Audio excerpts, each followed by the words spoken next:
కార్యక్రమం రాజకీయం కోసమో ఎవరినో తిట్టడానికో లేదా ఎవరినో విమర్శించడానికో కాదు. గత 25 రోజులుగా ఢిల్లీలో జరుగుతున్న పరిణామాలు, ఏ నాయకుడు లేడు, ఏ పార్టీ లేదు, ఏ జెండా లేదు, ఏ పెద్ద నాయకుడు అక్కడ లేడు. కానీ ఇవాళ పిల్లలు భారతదేశ వ్యాప్తంగా కదం దొక్కుతా ఉన్నారు. ఎక్కడి వారక్కడ రైళ్లలో బయలుదేరి, బస్సులలో బయలుదేరి వాళ్ళ తల్లిదండ్రికి కొంతమంది చెప్పకుండానే ఢిల్లీకి చేరుకొని జంతర్ మంతర్లో ఈరోజు తమ గలం విప్పుతున్నారు. అద్భుతమైన పోరాట పటిమ ప్రదర్శిస్తున్నారు.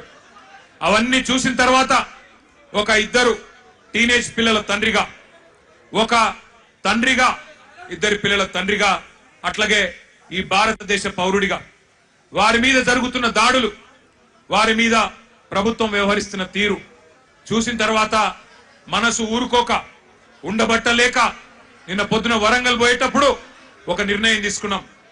ఏదేమైనా ఈ పిల్లల కోసం ఇలా రాజకీయం లేదు, జెండా లేదు, రాజకీయ ప్రయోజనం ఆశించి కాదు.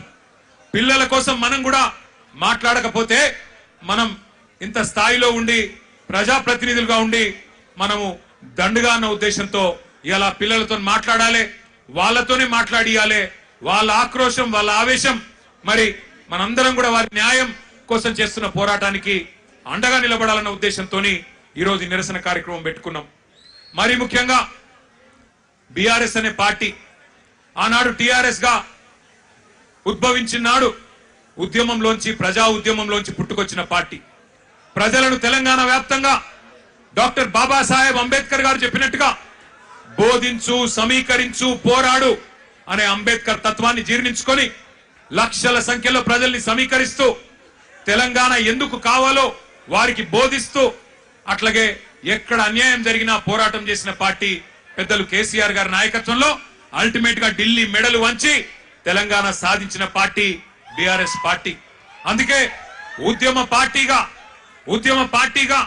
ఉద్యమంలో పుట్టిన నాయకులుగా, ఉద్యమంలోంచే ప్రజాప్రతినిధులు ప్రభుత్వాన్ని ఏర్పాటు చేసిన వారుగా ఉద్యమాలంటే, ప్రజా ఉద్యమాలంటే మాకు గౌరవం ఉంది. అందుకే ఆ ఉద్దేశంతోనే వాళ్ళ పిల్లలు చేస్తున్న ఈ పోరాటానికి ఉడతా భక్తిగా కేవలం వాళ్ళకు వెన్నుదన్నుగా మనం నిలబడాలి. ఇలా మన జెండాలతోని వాళ్ళ పోరాటాన్ని మలినం చేయొద్దు. మన జెండాలతోని, మన రాజకీయ ఎజెండాలతోని వాళ్ళ పోరాటాన్ని మలినం చేయాల్సిన అవసరం లేదు. కానీ వారికి అండగా నిలబడి ధైర్యం చెప్పి మీ ఎంబడ మేము కూడా ఉన్నాం, మీరొక్కరు మాత్రమే కాదు అని చెప్పవలసిన బాధ్యత మన మీద ఉన్నది. నిజంగా నాకు నిన్న మొన్న ఢిల్లీలో జరిగిన సంఘటనలు చూస్తుంటే కళ్ళల్లో నీళ్లు తిరిగినాయి. మనిషి అనేవాడికి ఎవరికైనా సరే మనసు అంటూ ఉంటే ఢిల్లీలో జరిగిన సంఘటనలు చూసిన తర్వాత మనసు చలించక మానదు. పిల్లల్ని కుల్లబొడుస్తున్నారు. ఏమడిగినారు పిల్లలు, ఏం కోరుకున్నారు వాళ్ళు? మోడీ గారు కూర్చున్న కుర్చీ అడిగినరా, లేకపోతే అమిత్ షా గారు కూర్చున్న కుర్చీ అడిగినరా, లేదా ధర్మేంద్ర ప్రధాన్ గారు కుర్చీ మాకు ఈమని అడిగినరా? ఏమడిగినరు? అధికారం అడిగినరా? లేదా మాకు అర్జెంట్ గా మీరు రాజీనామా చేసి మాకు అప్పచెప్పండి మీ ప్రభుత్వాన్ని అన్నారా? ఏమడుగుతున్నారు? న్యాయం కోరుతా ఉన్నారు. మాకు అన్యాయం జరిగింది, మాకు న్యాయం చేయండి అని అడిగినారు. విజ్ఞప్తులు చేశారు, వినతి పత్రాలు ఇచ్చినారు, దండం పెట్టారు, దరఖాస్తులు ఇచ్చినారు. చివరికి సోనం వాంగ్చుక్ గారు నిరాహార దీక్ష కూర్చున్నారు. ప్రజాస్వామికంగా గాంధేయ మార్గంలో మహాత్మా గాంధీ గారు చూపెట్టిన బాటలో చివరికి నిరాహార దీక్షకు జంతర్ మంతర్ దగ్గర కూర్చున్నాడు. ఎట్లా అయితే పెద్దలు కేసీఆర్ గారు ఆనాడు తెలంగాణ కోసం చావు నోట్లో తలబెట్టిండో అట్లాగే ఈ పిల్లలకు న్యాయం జరగాలి, ఈ పిల్లలకు జరిగిన అన్యాయం సరిదిద్దాలి. కేంద్ర ప్రభుత్వం అకౌంటబిలిటీ రావాలి, జవాబుదారీతనం ఉండాలి సిస్టంలా.